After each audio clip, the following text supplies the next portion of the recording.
There are people in all of our worlds who are hungry to hear. And we have the opportunity to tell them. And when we start sharing and we see Jesus show up, our faith begins to grow. It's not a burden.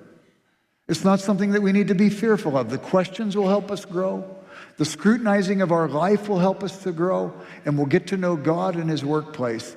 And we can just begin with prayer and tell people once in a while that we're doing this. I think these are some of the reasons why Paul says clearly, I pray that you may be active in sharing your faith so that you'll have a full understanding of every good thing we have in Christ Jesus.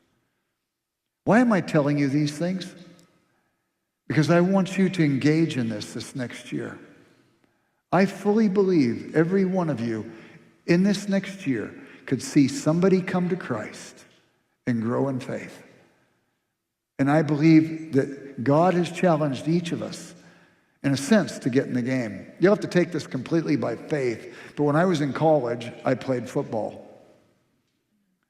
And I knew that the coach had a game plan. His game plan was going to be exercised whether I was doing what he told me to do or not.